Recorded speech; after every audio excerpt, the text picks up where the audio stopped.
Okay, think about this. You step outside, or maybe you just look around your living room. Do you really feel it? The beauty, I mean. Right. For some people, it's automatic, isn't it? Like a sunset just hits you, boom. Or that feeling of, home. Exactly.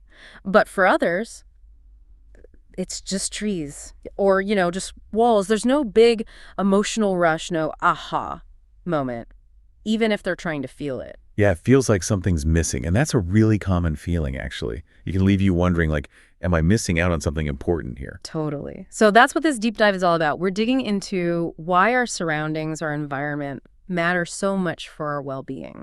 And how we can maybe tap into that power more intentionally. We'll look at, research, some ancient ideas, real experiences. And also explore why that feeling of appreciation isn't always automatic, why some of us just see trees and walls. Exactly. The mission today is really to unpack those connections, the ones between our physical spaces, indoors and out, and our inner state, our health, our mind, our spirit. And hopefully give you some practical ways to cultivate more of that beauty and well-being right where you are. Sound good? Sounds great. Let's dive in. Where should we start? Let's start big. Outdoors. The power of nature. Because the science on this is pretty compelling, isn't it? Oh, absolutely. It's overwhelming, really. Study after study shows that connecting with nature just purpose. It helps us slow down, find a bit of balance in this crazy fast world. And the benefits go way beyond just, feeling nice for a moment. Physically, we're talking lower blood pressure. Yep. Ease muscle tension, definitely lowers stress levels overall. It can even give your immune system a measurable boost. I remember reading something about studies in Japan. Forest visits and anti-cancer proteins, is that right? That's the kind of research, yes. Exposure to diverse microorganisms in nature, the compounds trees release. It all seems to play a role. And then there's just natural light. Right. Not just vitamin D. It actually helps regulate our internal clocks, our circadian rhythms, makes you more alert, helps cognition, improves sleep. It's fundamental. And get this, there's even some evidence that UV light on your skin helps release nitric oxide. Oh, okay. What does that do? Well, nitric oxide helps relax blood vessels. So it could potentially help lower blood pressure, reduce cardiovascular disease risk. Sunlight isn't just making vitamins, it's actively helping your heart health. Wow. Okay, so the physical benefits are huge. What about mentally and emotionally? Just as powerful. Nature consistently lifts your mood, boosts self-esteem, it sharpens concentration, improves memory recall. Really? Memory too? Yeah. And it fosters a greater sense of meaning, like feeling connected to something bigger. It can even help people bounce back quicker from difficult times, build resilience. So why? Why does nature have this effect? Is it just learned or is it deeper? Well, there's a strong theory called the biophilia hypothesis. Basically, it suggests we humans have this deep, innate, maybe evolutionary need to connect with nature. We're wired for it. Wired for it. Okay, how does that wiring work? Two main ideas branch off from that. First, the psychophysiological stress reduction theory. Sounds complicated, but the idea is simple. Layman's terms. Non-threatening natural stuff, like a calm view, the sound of water triggers your body's relaxation response, the parasympathetic nervous system. It basically tells your body, okay, you can chill out now. Ah, like hitting a natural calm down button. Exactly. Then there's the attention restoration theory. This one's about focus. Okay. Natural settings offer what's called fascination. Think about watching waves or flames flicker. You don't try to pay attention, it just holds you effortlessly. Right, it just pulls you in. That effortless attention gives your directed attention, the kind you use for work, for concentrating hard, which gets tired a chance to recover. So walking in the park isn't just relaxing, it can actually make you better at focusing later. That's the idea. It's like a mental recharge, a cognitive spa day, if you will. I like that. And it doesn't just stop with us individually, does it? These benefits seem to ripple out. They really do. Being in nature helps build community connections. Think about parks, community gardens. They combat loneliness. And can even help reduce health inequities, right? Providing free, accessible spaces for well-being. Absolutely. Plus, there's evidence that experiencing nature can make people more cooperative, more likely to act sustainably. It connects us to the bigger picture. It's fascinating how these benefits aren't just generic. They can differ across groups, like you mentioned women. Yes. Research shows green spaces can feel safer for physical activity for women, away from traffic. And there's a strong link to improved mental health, maybe even different stress hormone responses compared to men. Access matters. And for kids, it's not just about running around, is it? Not at all. Urban green spaces are vital for kids' social networks, feeling included, and they offer chances for, well, adventurous play, climbing trees, exploring. Stuff that seems a bit risky. Exactly. But that helps them learn crucial risk management skills they'll need as adults. It's learning through play. Makes sense. And older adults. A really strong link between green space access and better self-reported health. It helps with sleep, reduces sitting time, and crucially, promotes social ties, fights isolation. But accessibility is key there, right? Like, are there places to sit? Restrooms? Vital. It highlights that just having green space isn't enough. It needs to be thoughtfully designed for everyone to truly benefit. Good point. Okay, so nature is clearly powerful. But how do we actually connect with it more, especially if we live in a city or don't have easy access? Practical steps. Great question. The most obvious is just spend time in it, whatever that looks like for you. A walk in the park? Sure. But maybe swimming or just looking at the stars, hiking, gardening? Even a windowsill plant. Does that count? Absolutely. Gardening on any scale connects you. Or playing sports outside. The activity itself matters less than the intentional engagement with the natural environment. And bringing nature indoors. That's possible too. Definitely. Plants in your home or office, pictures of places you love, even just opening a window, getting that sunlight and fresh air. Small things add up. It's not just about being there, though, is it? It's about appreciation. How do you cultivate that? That's about engaging your senses. Really notice. What do you see? Smell? Feel on your skin? Hear? Slow down enough to take it in. Maybe join a community garden or a cleanup group. Great ideas. Giving back can deepen that connection immensely. Or try meditating outside, just breathing. Or let nature inspire creativity. Draw it, photograph it, write about it. Like your examples, Finch spotting birds from a window, feeling that beauty even when down. Or Jenny gardening, feeling tuned in. Exactly, those moments of presence. Even looking at pictures of nature can have a positive effect, research shows. The key is being present, focusing intentionally. Okay, let's shift gears a bit. From the wild outdoors to our built environments, our homes, our offices. How can we design these spaces to support well-being, maybe mirroring some of that natural harmony? That's where things like biophilic design come in. It's a more modern approach, really focused on integrating natural elements into our buildings. So more than just putting a plant on the desk. Much more. It could be creating indoor gardens, using natural materials like wood and stone extensively, incorporating shapes and patterns found in nature curves, branching forms, even displaying images of vast landscapes or wildlife. It's about making the indoor environment feel subtly connected to the outdoors so we feel more at ease. That's the goal, to create spaces where humans feel instinctively comfortable because they resonate with our deep connection to nature. And this sounds like it echoes some much older ideas, right? Like feng shui?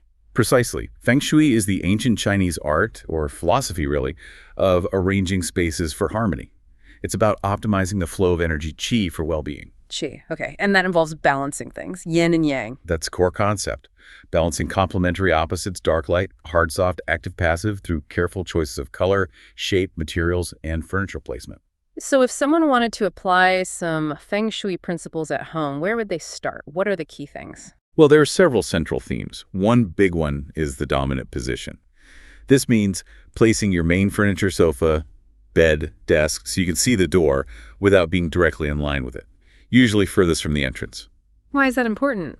It taps into a primal sense of security. You feel less vulnerable, more in command of your space. It subconsciously promotes relaxation. Okay, makes sense. What else? Doorways are key. They're portals for energy. Keep them clear, unobstructed. Don't have furniture blocking them or with its back right to them. Let the energy flow in. Exactly. Then, natural materials, wood, stone, metal, natural fabrics like cotton. They ground the space. Like bringing the earth element inside? Sort of, yes. Also, a balanced color scheme. Using natural tones, thinking about that yin-yang balance, and maybe incorporating colors linked to the 5 elements. Earth, metal, water, wood, fire, depending on the room's function. And plants and water. They seem pretty crucial in nature. Essential in feng shui, too. Healthy plants represent vital energy, growth, health. Water features, like a small fountain, are often linked to abundance and flow. Gently moving water is key. And the last one. Eliminating obstacles and clutter. This is huge. Clutter blocks energy flow, creates stagnation. Clearing out allows energy and you to move freely. Creates mental clarity, too. It really sounds like designing for ease and flow. How might this look in specific rooms, say the living room? Living room, often the social hub, ideally rectangular or square. Curved sofas are often good, placed in that dominant position. Plants are great here for vibrant energy. Okay. Kitchen. Kitchen needs good light, maybe south-facing. Rectangular is good. And here's an interesting one. Try to avoid placing fire elements like the stove right next to water elements like the sink or fridge. Balance the elements. Ah, the water-fire conflict. Exactly. Use light, bright colors, maybe yellows, oranges, greens, white, often balanced with natural wood tones. Bedroom. That feels important for rest. Crucial. Ideally located away from the front door for quiet. Bed in the dominant position, diagonal to the door. Headboard, ideally against a solid wall, maybe facing the morning sun if possible. Colors often suggested are restful greens, grounding yellows, calming whites, or even black for deep rest. Symmetrical bedside tables help with balance. Bathroom. Often suggested for the northern part of the house. Keep it separate from the kitchen, if possible. Again, that water fire thing. Use natural materials, maybe curved shapes to echo water. And the entrance, you said that was critical. The entranceway is considered the mouth of qi. Ah. It has to be welcoming, clean, uncluttered. This is where energy enters your home. A positive start here sets the tone for the whole space. It's all about creating supportive, harmonious environments, which brings us back to that earlier point. If our surroundings can be so supportive, why don't we all feel it, that sense of awe or deep appreciation? Right. Like the Reddit poster, Sweet Pull you mentioned. Seeing nature is just functional. Yeah. Trees, wildlife. No wow, their nephew too. That feeling of missing out. Yeah, there is more to life than I'm simply not having. That's a powerful feeling. So what are the barriers? Why doesn't everyone connect? Well, several things come up. One is just familiarity. If you grow up somewhere stunning, like a desert, you might just stop seeing it. Take it for granted. Until maybe you leave and come back or learn more about it. Exactly. Someone mentioned that specifically about the desert, learning about the ecology helped them finally see its beauty as an adult. Familiarity can breed, well, not contempt, but indifference. Okay. What else? Modern life, maybe. Huge factor. Overstimulation. We get these constant little dopamine hits from our phones, screens, constant notifications. The slow, quiet unfolding of nature can feel boring in comparison. So we need to, reset our dopamine levels, embrace boredom. It's one perspective, yeah. Retrain our attention spans. Allow for quiet. Another barrier is just mental chatter. Mind always going, analyzing, worrying. Precisely. If your mind is full of complaints, anxieties, or just constant analysis like Sweetpool described, always asking why, instead of just observing, it's really hard to be fully present. You can understand it intellectually, but not feel it emotionally. That's a key struggle. There can also be a sense of disconnection, maybe from oneself, feeling like you're just observing without really being there, almost like lucid dreaming, as someone put it, an emptiness that blocks connection. And maybe underlying mental health struggles play a role. Or where you are on, say, Maslow's hierarchy, needing basic needs met before reaching for deeper appreciation. That's definitely part of the conversation. Some suggest that capacity for deep appreciation might blossom more easily with higher levels of psychological well-being or self-actualization. Difficulty with mental health can understandably dampen that ability to connect deeply. So if it's not automatic, how do we cultivate it? Is there a trick? Or is it more like building a muscle? I think it's more like building a muscle or maybe tending a garden. You can't force a flower to bloom, but you can create the right conditions. One key condition is understanding. Learning more about what you're looking at. Yes. Learning how that plant attracts insects or how those mountains were formed. The sheer time scale. That intellectual knowledge can spark a sense of awe. And awe is often the gateway to deeper emotional connection. Knowing this story. Okay, knowledge sparks awe. What else? Conscious practice. Intentionally practicing gratitude. Deliberately focusing your senses without judging or analyzing, just noticing.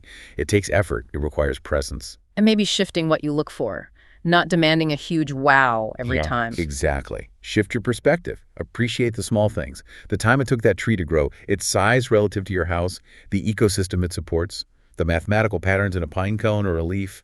Find wonder in the complexity, the detail. That feels more accessible, less pressure. For sure. And mindfulness practices are tailor-made for this. They train you to be present, to observe thoughts and feelings without getting swept away. That creates the space for appreciation to arise naturally. Maybe engaging other senses, too, if you're not strongly visual. Great point. Yeah. Sensory engagement. Actively listen for birdsong, the wind. Notice the smell after rain. Feel the texture of bark. Connect through whichever sense speaks most strongly to you. Ultimately, it sounds like it comes back to remembering that connection is kind of our birthright, that we are attuned to nature. I think so. Understanding that we evolved with nature, that our brains are deeply wired for it, can help reframe appreciation, not as something extra, but something fundamental we can rediscover. It's not about forcing a feeling, but maybe clearing the path for it. Beautifully put. It's a journey, different for everyone. It takes practice, presence, maybe learning a bit more, shifting perspective. But the potential for that deep connection, that sense of well-being and beauty in our surroundings, it's there, waiting. So wrapping this up, the big takeaway seems clear. Your well-being is deeply tied to your surroundings, both the natural world and the spaces you build and live in. Absolutely. Whether it's taking that walk in the park, adding a plant to your desk, or thoughtfully arranging your home using principles of harmony like feng shui, engaging intentionally with your environment pays off. Big time. Physically, mentally, emotionally. And if that deep feeling of appreciation isn't always there automatically for you, remember, it's something you can cultivate. Through understanding, through practice, through simply being present, and maybe seeing things from a slightly different angle. Okay, so here's a final thought to leave you with. If our environments truly shape us this profoundly, What's one intentional change, maybe even a small one, you could make starting today?